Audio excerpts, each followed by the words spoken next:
The British Library. By the time this copy of LRB reaches you, the new British Library at St. Pancras will be open. Or rather, the Humanities Reading Room will be. For the Rare Books Reading Room, you must wait until February 1998. For the Oriental and the India Office collections reading areas until August, and for the manuscripts reading room until January 1999. The science reading room opens in mid 1990. Let me stop here for a comment. Reading this part brings me the memory of the new uh, British Library. I almost forgot this one because when I was there, the library was just um, finished and started to be used. I went there a couple of times, quite grandeur, but it is a little bit too new and not a, a good, not a close, intimate feeling I feel. But it's, oh, maybe I just didn't have a chance to enjoy it. Then I left. There was a big statue of Newton in front of the building, I remember. But anyway, the reason I mention it is that I almost forgot this library. And now reading this part, it brings this memory back. Maybe I should look from the YouTube for this library just to get a freshment again. Okay, let me go back reading it. Will it be all right? Will we be happy there? Well, here's one thing not to worry about. I thought there would be no more slips to accumulate. I know people who would be worried by this. In the hands of a truly constipated scholar, these carbon copies became a lifetime tally for books requested. It could even include books never seen, requested but not delivered for one of the reasons ticked on the back of the slip: lost, bombed, being bound. How could a request filled in on a computer screen produce a carbon copy? Fear not.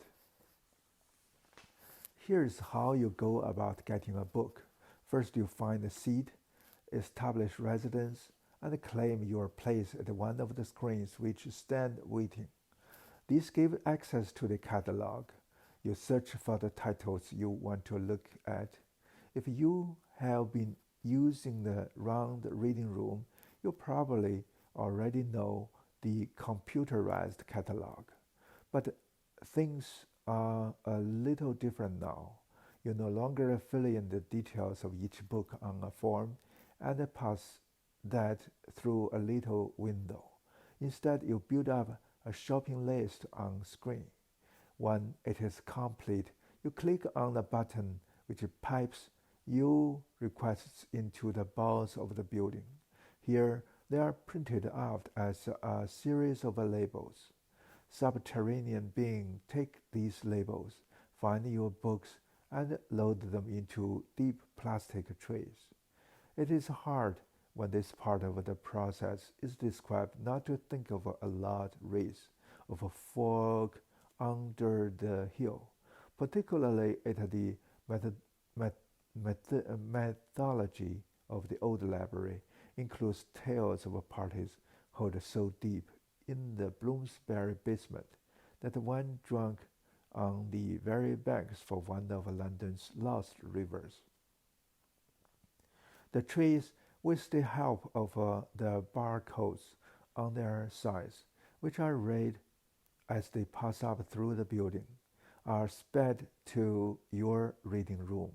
There, sitting in your handsome chair in front of your leather-topped reading desk, you watch for a light to come on in the panel in front of you. The light stands alongside the plug for your personal computer, the switch for your reading light, and a mysterious communications socket, the connection for a yet to be implemented electronic information conduit. The light comes on. It is time to go to the counter and pick up your books.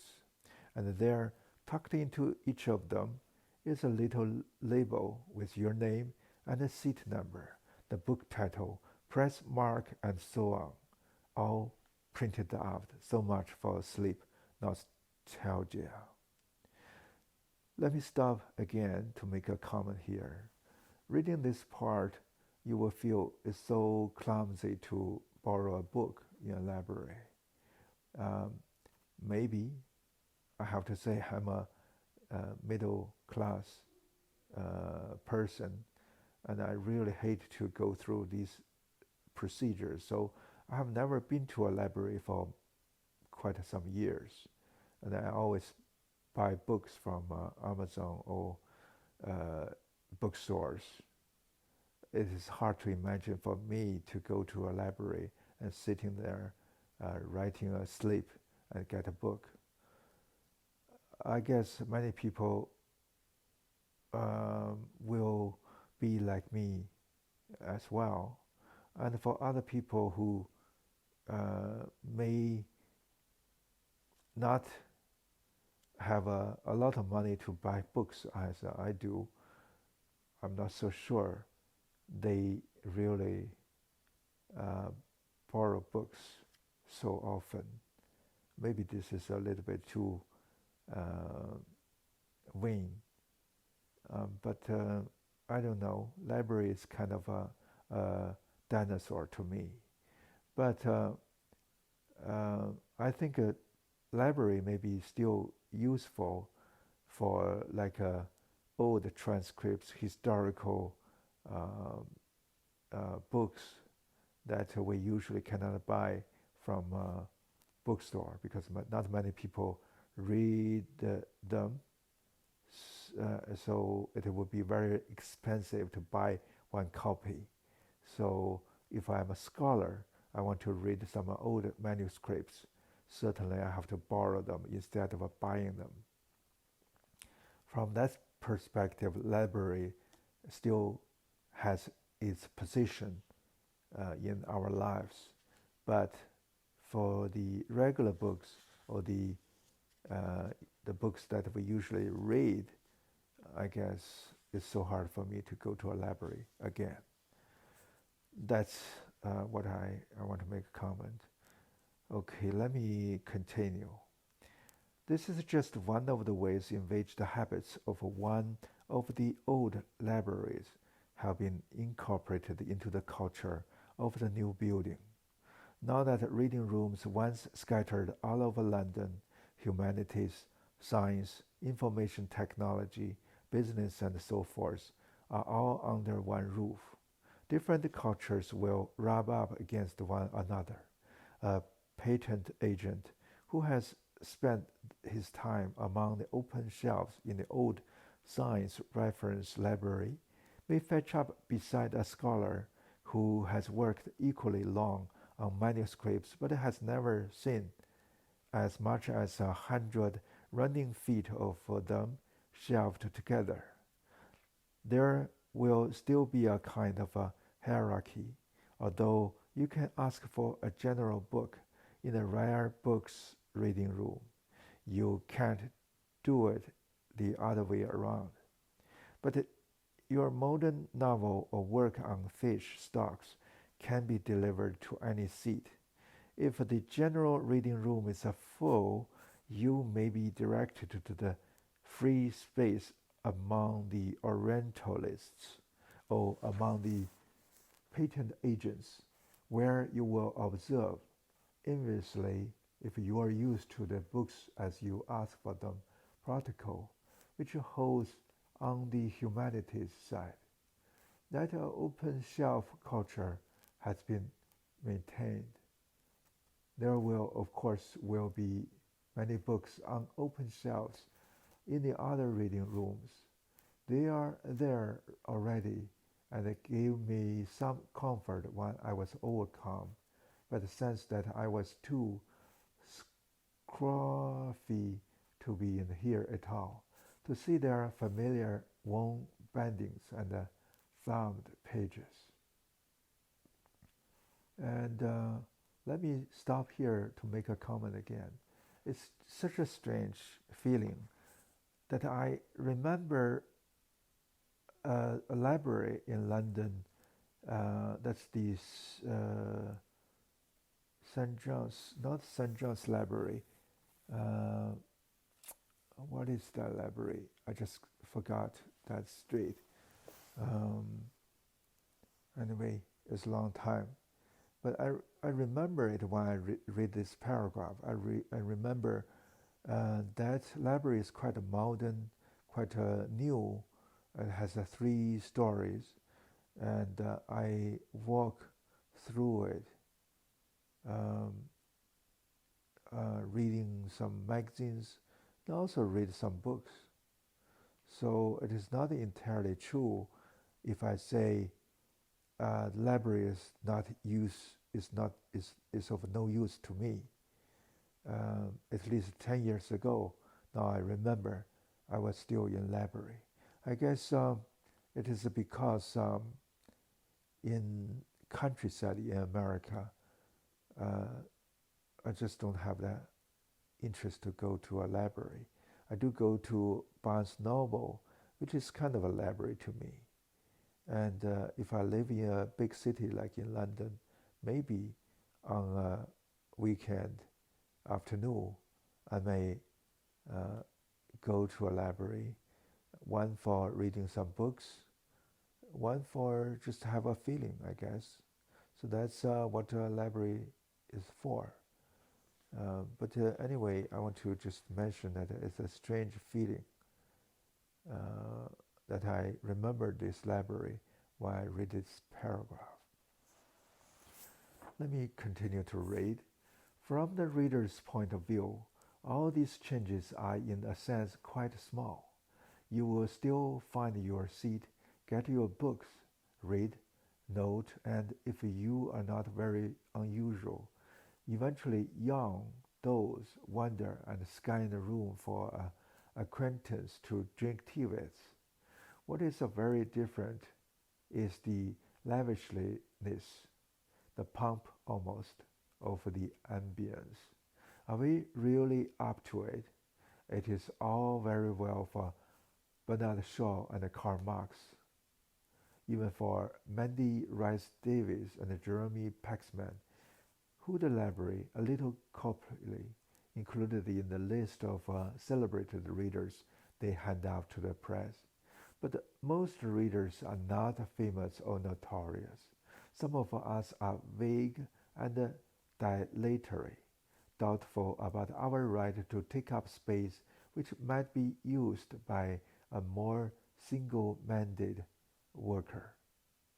There are even true scholars, men and women, who never doze or wonder, who would find it easier to say why they found their particular kind of a knitting interest than to justify it on broad grounds of a public utility. So it is obvious why patent searchers and medical research paper analysis sit more convincingly at the head of a request for funding a building like this than, say, the serious pursuit of butterfly subjects, emblem books, fugitive verse, or the details of histories which are seen to be more insignificant as their complexity becomes more engrossing. But the building is splendid, tastefully splendid, but splendid nonetheless, and I guess we will just have to learn to live up to it. Its pedigree seems to be Scandinavian international, herbivorous, humanist modernism, God knows how its critics found it totalitarian. It has something of a hour auto in the interior space, the use of light, and the way the parts pile up to the climax of the clock tower. The woodwork reminds me of the interiors of a Louis Kahns Stock Institute in San Diego. The finishes and the flow of spaces have something of the generosity of the circulation areas of the Royal Festival Hall. But it is only a new building in the sense that it is just finished. It has been too long in the making to have the freshness of something like Frank Gerhard's Bilbao Guggenheim. It would be absurd to make this a reason for underestimating its old-fashioned virtues. There are things which were done better then, and the political questions remain to which no clear answer can be expected. Will it be finished, or will the unused half of the site eventually be sold off? Will it go on being free to users? Has it enough seats for all those who have reason to use it? If the answer to any of these is no, one could charge the planners with extravagance. And I have to stop here for a comment again. Apparently, the writer Peter Campbell has the same feeling as I had that I mentioned above, that I feel the building is not so intimate. It does not give me a feeling of intimate library that I usually got from some older or smaller libraries. This is a little bit more like a gallery kind of thing. That was my feeling at that time. So he echoed what I feel. At least I now I see this. I feel that I'm not alone to feel that way. Okay, let me go back. A sense of ceremony has been introduced to a world of subfuse eccentricity and earnest endeavor. It strikes you as soon as you pass through the portico and across the great courtyard. Perhaps I'm not the only person already a little overawed by the new buildings. Ways are being looked for to let in something more homely. Poets are to be encouraged to perform here, and the dealers in old books to put up their stands. You feel it even more strongly when you pass into the high, light entrance, light entrance hall. Compare this with the narrow passage which leads into the old reading room. The entrance to the British Museum is, of course, grand, and so it should be with so many stone gods and goddesses to house. But the way into the reading room itself was modest. You seemed to be going to a secret place hidden within a public one. The sudden exaltation of the huge domed space was, for this reason, all the more remarkable. You get something of the same effect when you enter a cathedral by a door in a side porch. But the cathedrals do have great doors into the nave for God's grander occasions. The reading room was a secular space and only had entrances on a human scale. All of the new buildings is more imposing than you would guess looking at it from across the Euston Road, where its sloping roofs and general subservience to the station hotel next door gave no hint of the scale and the complexity of what lies inside. But the entrance hall is particularly so. It reaches up through floors of reading rooms. It is crossed over by high walkways and is penetrated from top to bottom by a glazed shaft. At first glance, you might think it housed the lifts, which will contain the king's library.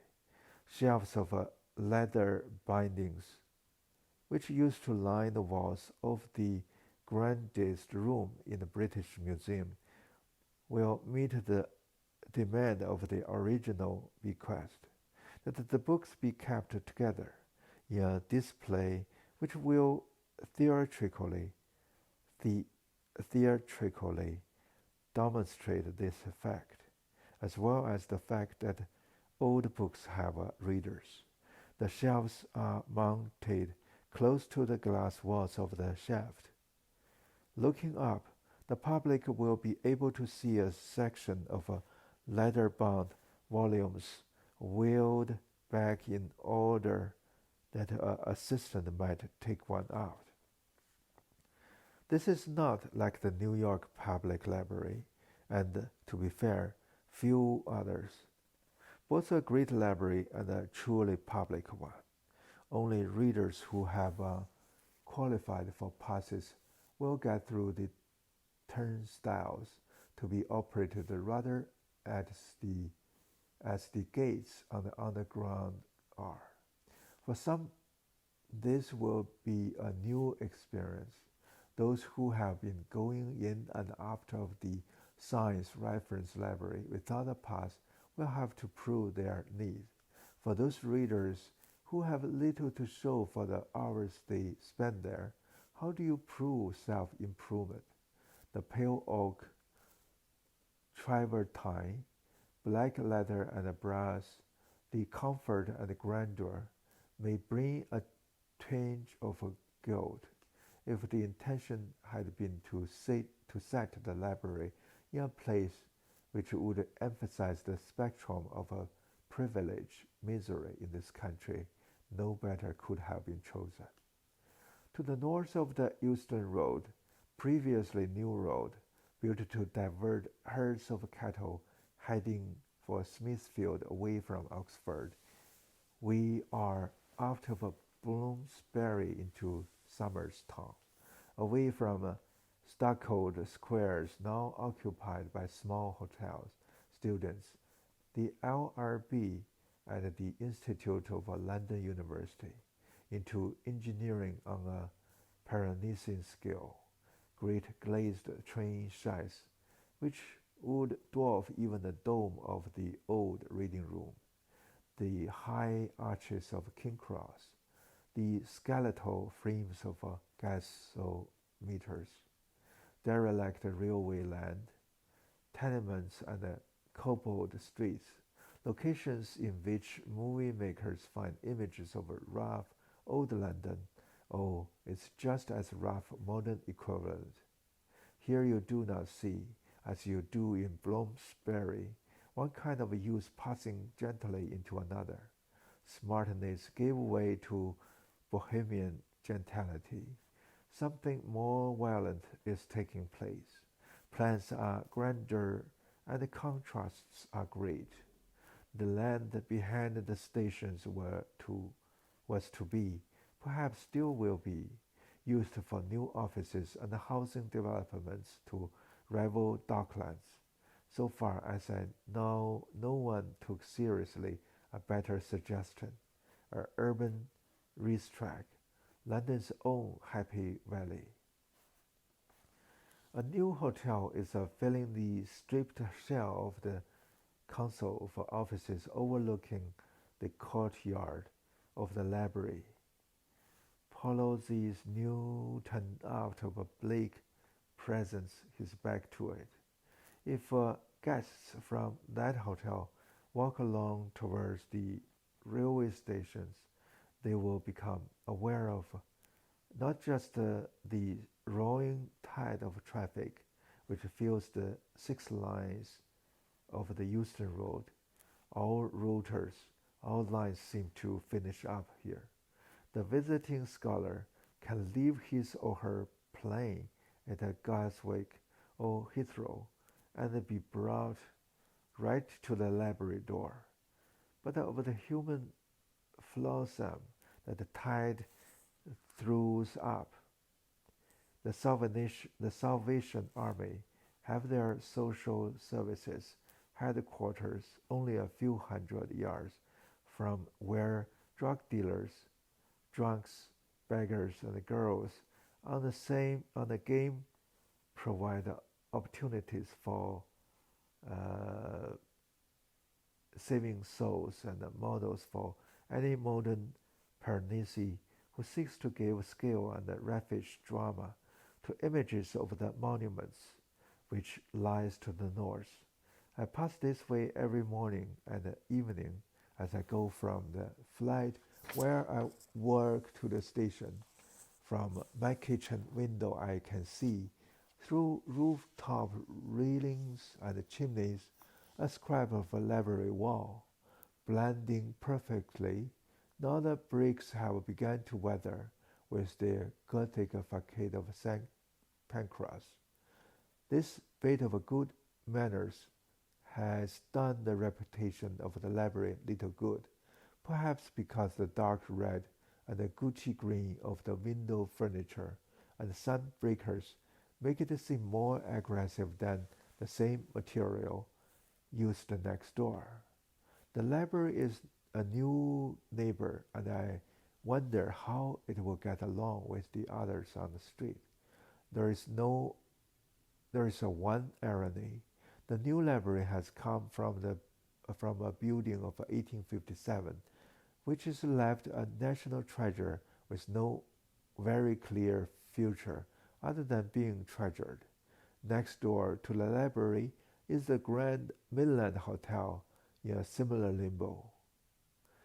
Its best hope is to find itself again as a hotel when the Channel Tunnel rail terminal is achieved. We seem to want to have our buildings and rebuild them too. This can't go on forever. Okay, it's enough to read. It's a little bit too London, and it may not be what everybody like to listen to, but it does bring a lot of memories to me. When I read it, actually, there are so many of the memories that come to my mind, which I cannot describe, cannot